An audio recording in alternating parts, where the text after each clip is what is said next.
Hello. Today I am going to talk to people about jobs. I'm out here by my animals. As you can see, you'll probably hear some of them making noises. I have lots of babies. If you're lucky, you might even see one in the background. I think here's one. Yep, little Elmo is hiding back there. Cute little side note. But today, the gist of what I'm going to say is that you are not stuck in your job. If you feel like you are stuck in your job, you need a new job. That's all there is to it. You should never feel like that. And I'm telling people this because I was recently in a position, it was a leadership role, and it was not good for me. My mental health was going down. It got to the point where I didn't want to go to work. I didn't enjoy my work.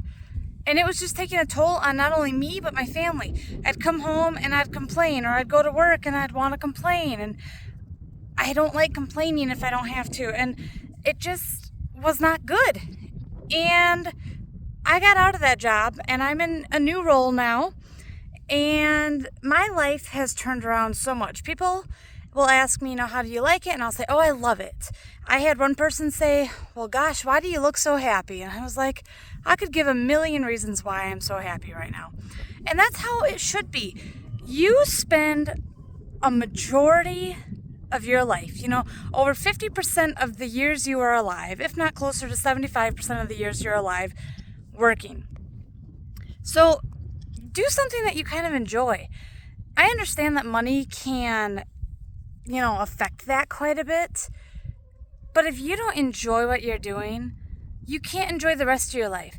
Like, I have all my animals here, and it was getting to the point where, my animals were my happy place, but I was so frustrated with work that I couldn't come home and be like, oh, I love my animals, and give them all sorts of attention. Now I can, because work is work, and home is home, and it's great. And let's say you've been doing what you've been doing for years or decades, but you don't enjoy it. What's keeping you there? I had one person use the phrase, what'd she say?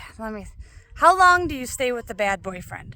And I think that right there is kind of what woke me up. Like, how long, if it was a friend in a bad relationship, how long would you tell them to stay with the bad boyfriend? You would say, well, don't do that. That's stupid. Get out of there.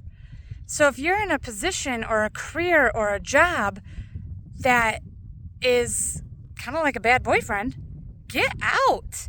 If it was a relationship with a human, people would tell you to get out. So a relationship with your work, get out. I understand that you can't just magically go do your dream job. Like, let's say you want to be a professional beekeeper. That costs a lot of money. To anyone that doesn't know anything about raising bees is extremely expensive to get started in.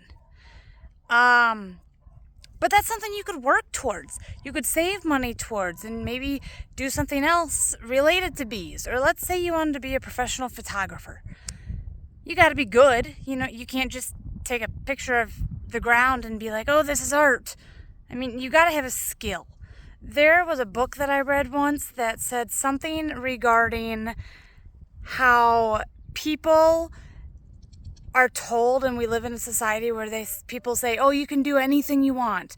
And yes, I am a true believer that you can do anything you want, but why wouldn't you do something that emphasizes your skills? You can put so much effort into learning a new thing that you're passionate about, but you're really not good at it. Or you can put so much effort into something you're really good at, and hopefully if you're good at it, you do enjoy it. And think of how far you could go with that. And that's another thing that your job should do. It should bring out some strengths that you have. People are so focused on improving your weaknesses. I have plenty of weaknesses. One of them is regarding talking when I am in a confrontational situation. If people confront me, I get, I don't even know how to describe it, but my mind is going 1,000 miles a minute, but nothing comes out of my mouth. And then later on, I look and I think back and I'm like, why didn't I say this, or that? That is a weakness I have. And in the position that I was in, that kicked me in the butt more times than I can count. But in the position I am in now, I'm not focusing on fixing that weakness because that weakness doesn't affect my current job. Instead, I am focusing on strengths, and I'm using those to do a good job at my job. And that's just, it's another way to look at careers and jobs. But you cannot be stuck in something. My husband does auto body, and he was thinking, what if I want to do a complete career change? And, yeah, it scared me, but I supported him, and I said, if this is something you want to do it, because I would rather have a happy husband than a not happy husband. And I hope and pray everyone else thinks the same thing. I'd rather have a happy life and a happy spouse, partner, child, whatever, than not. I remember when I told my dad that I was getting a new job, he said, I think I'm excited for you to get a new job. And I had somebody else tell me, congratulations for getting yourself out of the situation that I was in, because it just wasn't good for me mentally. And that is huge. People get stuck in these careers and get stuck in these mindsets and these pathways that are really hard to get out of. So I'm hoping that this video is the encouragement that somebody needs to say, enough is enough. I'm going to get a job that I do like. And I fully understand money is a huge part of that. I have a well-paying job, and I could not go do a lot of other jobs because of the lifestyle that my husband and I choose to live. We do need that income. But we could modify things. I want to do another video on this, but people get so wrapped up into, I have to work so I can pay for daycare and pay for fuel so I can go back to work. Like, it's just a cycle. Imagine how much you could save if you didn't have to pay for those things that you wouldn't have to pay for if you didn't have a job. But like I said, I'll do a video on that another time. I got some ideas there. But you can make lifestyle modifications to get you where you want to go. And I understand, for some people that means going back to school. I went to nursing school, and I have told many people, have been pretty open about this, that I feel like I should have been a vet. I should have gone to school to be a vet because I love animals. Obviously, I'm always out by the animals. I'm always doing videos of the animals. I really think I should have been a vet. And that is something I could go back to school for, but I've made that decision in my life that I'm not passionate enough about that to spend that kind of money, time, and years. But then there is another, what is it called? It's a 7-week course down in Arkansas to become a horseman clinician, horse trainer, essentially. And that is something I've talked to my husband about, kind of been like, hey, do you think we'd have the money? And I just, once again, I'm not passionate enough to do that. And I like where I'm at now. But there are just so many options out there for people. Luckily, I'm in a field, the nursing field, that there's 1,000 options just in nursing. So that's what saved me. But there's just so many options. People just got to be willing to take that leap. And that's really hard sometimes. I fully get that. Just taking the leap to move out of state from where I grew up and move to where I'm at now was huge. I moved 1,000 miles. I moved from Wisconsin to Montana.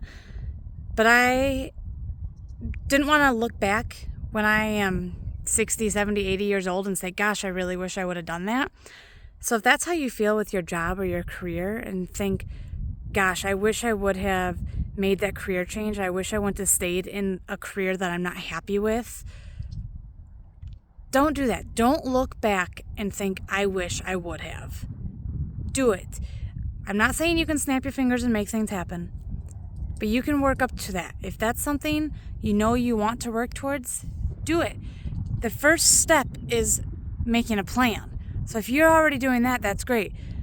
The next step is different for everybody, whether it is saving money or applying for a class or a program or an apprenticeship or just applying for a different job. There's all sorts of different steps you'll have to do. you're not stuck in your current job.